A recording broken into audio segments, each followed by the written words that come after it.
Welcome back to What's Brewing. I'm Glen Macnow with the Conshohocken Brewing Company, Bridgeport Brew Pub, one of more than 100 great breweries in this area. It has grown amazingly over the years, and here to explain it,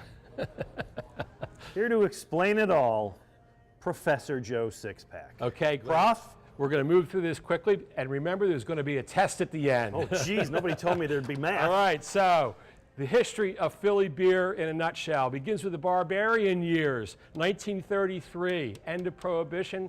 Breweries were just starting to reopen. Bad scene in Philadelphia, and a few of them made it into the 50s, like Assinger's and Ortlieb's and the Valley Forge. You probably remember some of these breweries. Ortlieb, sure. Gretz, did they become the distributor? Yes, they did, actually. So we had a number of those, but they were all going out of business because of competition from the big guys, including this guy. Oh, the devil. Evil, exactly.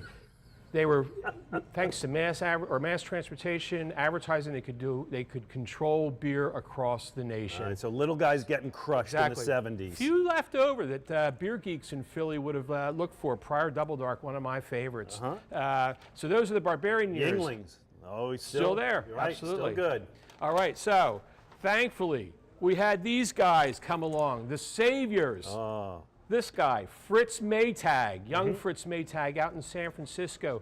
Fritz started the restarted the Anchor Brewery in the mid 60s. This guy, this is one of the little known heroes in beer.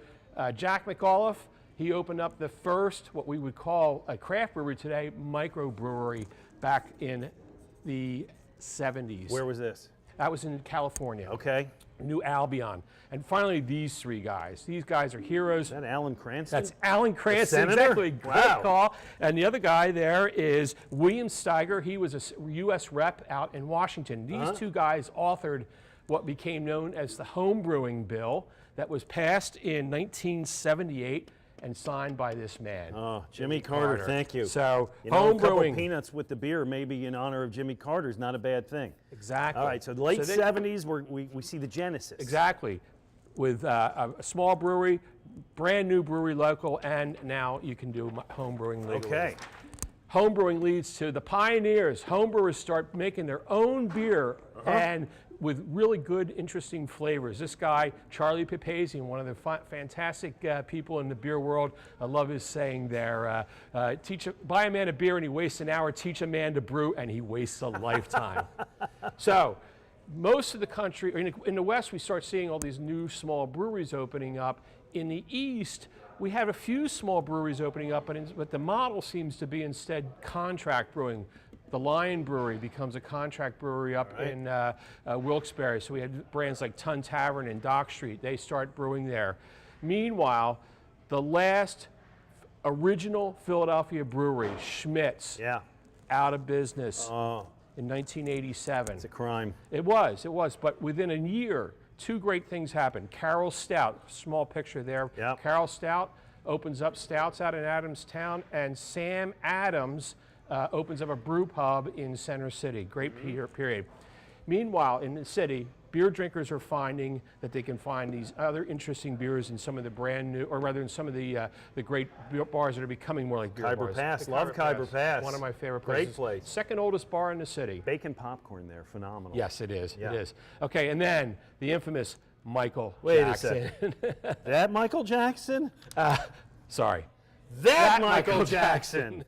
Michael Jackson, the British beer writer, starts coming to Philadelphia to have annual sort of beer lectures and festivals. So how are we doing on time here? We're all right. We're there. All right. The Great Awakening is this 1994-96 is the most important years of this whole growth. April 30th, 1995, Philadelphia's first major beer festival. 5,000 people show up at the old convention center in West Philly. And these are some great old names. Victory. Well, they're still here. Victory and Yards and Trogs. Right. And Red Bell, one of the early ones. We had a guy writing a magazine, Jim Anderson, called Beer Philadelphia, that took off. More beer bars starting to open up, like Standard Tap and so on. Great. And beer bloggers, including yours truly. Joe Sixpack. Starts writing. God, you look period. young there. I do, don't I? start writing about beer and start to educate the public about the So the mid beer to late subject. 90s, it's becoming a thing. It I'm with is. you. It All is. right? It's a turning point. However, we get to a point where from late 90s to 2012, where we had sort of this wonderful growth going on in the amount of beer bars that were out there. But unfortunately, at the time, only 8 breweries operating within the city. And there just was, for whatever reason, well, I'll tell you what the reason was. There was a stagnation that was caused by sort of a glut of regulations by the city and our friends at the LCB. They were making it hard to distribute good beer and open up these small breweries. Okay.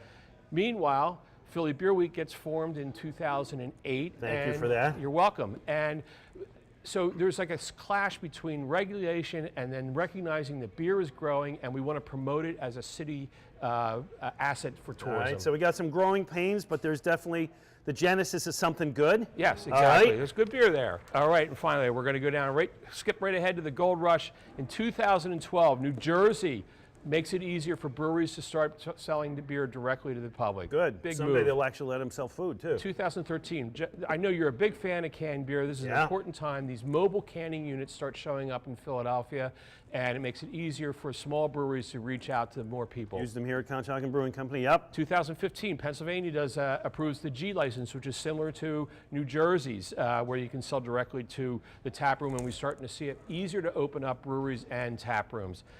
It's starting to grow now, though. Yes. Victory opens up as a partnership with a hedge fund, so they're growing. So some of these yards and Victory and some of the other breweries, Flying Fish, they grow into bigger breweries Big at this regional point. breweries. Until finally, last year, the 2018, we had 23 breweries opening up in Philadelphia alone. So what does the future hold, Okay, Ojo? 2019. Professor Sixpack. All right, I'll reveal this. So this is my prediction. I'm so nervous here.